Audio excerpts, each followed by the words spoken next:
Les mécanismes de défense psychologique permettent d'éviter l'anxiété et le stress excessif. Ils agissent généralement à un niveau inconscient. Cela signifie que les personnes ne sont pas conscientes que leur psychisme est protégé des influences extérieures négatives à un moment donné. Les aspects négatifs des mécanismes de défense psychologique peuvent souvent être considérés comme conduisant à une brèche dans le psychisme sous la forme du développement de névroses, d'obsessions, d'hystérie ou de phobie, avec de fréquents englobements. Qu'est-ce qu'un mécanisme de défense psychologique? Les mécanismes de protection psychologique sont les réactions inconscientes du psychisme aux influences destructrices qui s'exercent sur lui. Grâce à eux, une personne s'aide à survivre à des situations désagréables ou traumatisantes. Le concept des mécanismes de base de la défense psychologique a été développé par Z. Freud, que l'on appelle aussi le type primaire. Sa fille, Freud, a ensuite poursuivi la liste des défenses psychologiques présentes chez l'homme. Principaux types de mécanismes de protection psychologique. Les mécanismes de protection psychologique peuvent être interpersonnels et intrapersonnels. Les premiers comprennent, par exemple, l'identification à l'agresseur et l'inversion.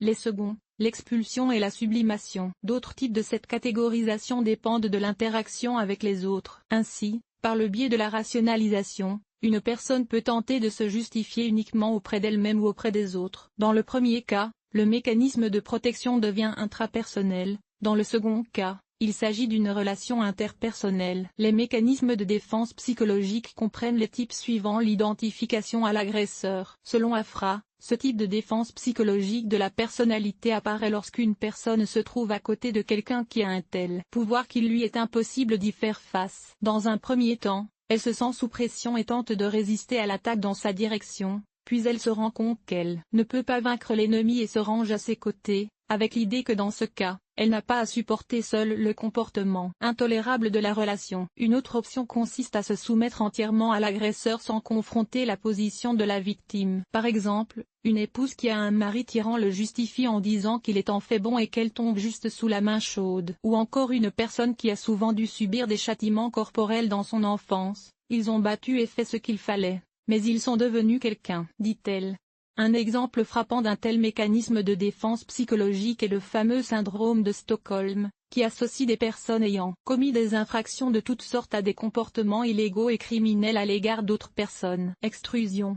Il s'agit d'un mécanisme de défense psychologique qui oblige le corps à envoyer dans l'inconscient des souvenirs, des pensées, des motifs et des sentiments inconscients ou désagréables liés à une situation ou à une personne particulière. Dans ce cas, d'énormes forces du corps sont dépensées, ce qui entraîne des troubles psychologiques. En outre, ce type de protection n'est pas suffisamment fiable. En effet, les souvenirs inconscients sont toujours source d'anxiété. Cela peut se manifester par des rêves, des sensations physiques désagréables lors de certaines associations. L'exemple le plus simple de l'encombrement est une situation où une personne oublie de faire quelque chose qu'elle ne veut pas vraiment faire. Ou bien il ne se souvient pas du nom de la personne, ce qui semble être une bonne opinion, mais qui, à un niveau inconscient, est un fait désagréable qui va à l'encontre de sa propre vision du monde. Un exemple plus complexe consiste à remettre en question le motif d'une action. Par exemple, une personne se souvient qu'elle a infligé une punition physique à son enfant. Le véritable motif était que le bébé l'empêchait de jouer à l'ordinateur, ce qui n'était apparemment pas approuvé par la société. L'esprit a donc supprimé ce motif et l'a remplacé par un autre, plus socialement approuvé de son point de vue.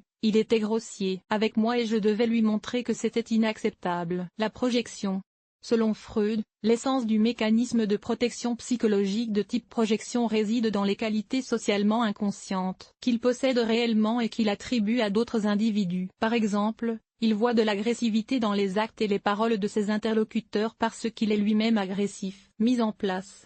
Il s'agit d'un transfert de négativité vers d'autres personnes plus vulnérables et sans défense. L'exemple le plus frappant et le plus courant est celui d'une femme injustement blâmée au travail et qui a redirigé sa colère vers ses propres enfants. Cette protection commence à fonctionner dès le plus jeune âge. Les bébés offensés peuvent ensuite déchirer des livres ou gifler des chats innocents. La sublimation.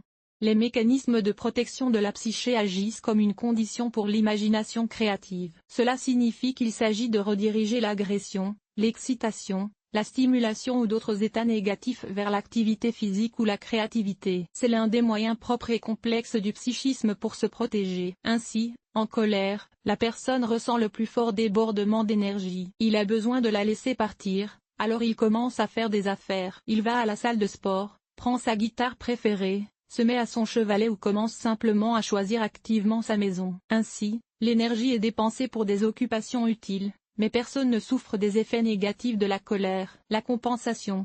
La compensation, en tant que mécanisme de défense psychologique, consiste à remplacer les facteurs d'insatisfaction d'une sphère de vie par la formation diligente d'une autre sphère. Par exemple, les personnes stressées dans leurs relations familiales ou professionnelles tentent d'occuper leur vie en réussissant à jouer à des jeux informatiques. Psyché, en tant que telle, ne pourrait pas réussir dans le monde du travail, mais les millions de niveaux de jeu le sont déjà. Formation de réaction. La formation de réaction en tant que mécanisme de protection psychologique est un mécanisme qui protège le psychisme des influences négatives en améliorant la qualité de l'opposition. Par exemple, les personnes qui ont été traitées avec cruauté dans leur enfance n'ont souvent rien obtenu de leur famille nombreuse, qui n'a souvent pas obtenu ce qu'elle était prête à donner à cette dernière. Dépréciation.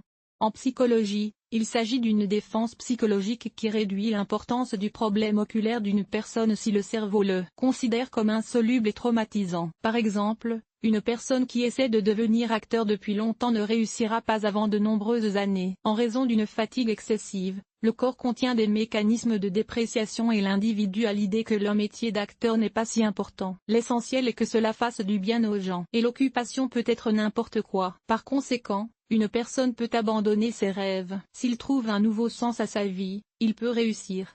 Sinon, il prendra une douche et passera le reste de ses jours dans la machine. Les processus qui constituent la manifestation de ce type de mécanisme de défense psychologique sont clairement mis en évidence lors de l'éducation d'un bébé. Par exemple, le bébé a vu un énorme camion dans le magasin et a vraiment voulu qu'on l'achète. Il demande, supplie, demande, exprimez-vous dit à quel point il est merveilleux de jouer avec lui. La grand-mère, qui ne veut pas dépenser d'argent pour des jouets, a déclaré: pourquoi as-tu besoin de ce camion à Ben? Il a la porte-oreille, il n'y a pas d'endroit pour attacher la corde et il est trop lourd. Rentrons à la maison, je te donnerai de beaux bonbons. Avec le temps, la personne elle-même apprend à dévaloriser ses propres désirs par rapport à elle, par exemple dans le besoin d'épargner. Une autre forme extrême de ce mécanisme réside dans le fait que la personne finit par ne plus vouloir entendre ses propres désirs. Le déni.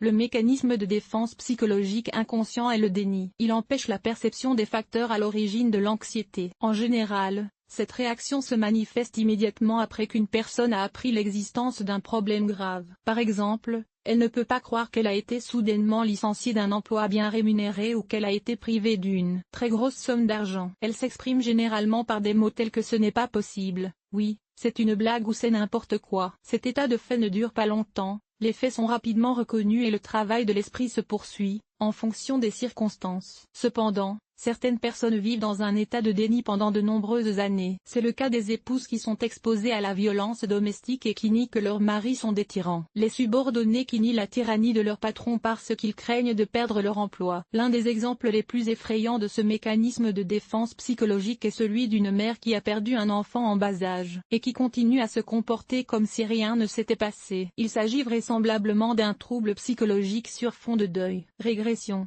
Un type de défense psychologique qui ramène une personne à un ou plusieurs stades de son développement. La régression se manifeste le plus clairement chez l'enfant. Dans des situations de grand stress, un bébé qui sait déjà parler, qui est temporairement paralysé et qui peut déjà marcher, cru, et qui peut manger à la cuillère, peut aussi demander un biberon. Chez l'adulte, ce mécanisme ne semble pas aussi évident, mais à l'adolescence, par exemple, il peut se manifester par un maximalisme juvénile, des émotions accrues ou une démonstrativité évidente. Dans certains cas, l'adulte est retourné à l'enfance sur fond de stress important. Dans ce cas, on peut parler de développement pathologique des défenses psychologiques. Ces personnes sont des patients des cliniques psychiatriques. La rationalisation. L'essence du mécanisme de protection psychologique de type rationalisation est de forcer le psychisme à expliquer la situation actuelle, afin de réduire la menace de ce qui s'est passé. Par exemple, un étudiant qui n'a pas réussi son examen s'invente des excuses, même s'il n'admet pas honnêtement qu'il n'a rien appris ou rien compris. Dans l'humeur, les étoiles se sont réunies au lieu de leur planète. Pour les autres, ces idées semblent très étranges et invraisemblables, mais on est convaincu de son innocence. Inversion. Le mécanisme de défense psychologique se fait à l'opposé de ce qu'il pense et ressent. Par exemple, un garçon qui aime une fille l'attirera par la natte, lui enlèvera sa mallette et la maudira. Dans le monde adulte, Une personne ayant une orientation sexuelle homosexuelle se comporte en homophobe convaincu et en hétérosexuel dans la société. Le défi de cette réaction de protection est de montrer aux autres que cette personne est approuvée par la société. En effet, dans ce cas, la personnalité se sent relativement en sécurité. En résumé, les mécanismes psychologiques de protection de la personnalité veillent à ce que les personnes ne soient pas préoccupées par les stress et les bouleversements qui surviennent. Ils aident à résoudre les problèmes mineurs et graves. Cependant, dans la plupart des cas, ils se produisent inconsciemment et, par conséquent, ils ne fonctionnent pas toujours pour leur maître. Il est bon d'apprendre à suivre ses propres mécanismes de protection psychologique, si nécessaire, pour renforcer ou affaiblir l'effet, et parfois pour le remplacer par un autre type, par exemple en utilisant la sublimation au lieu de l'ennui.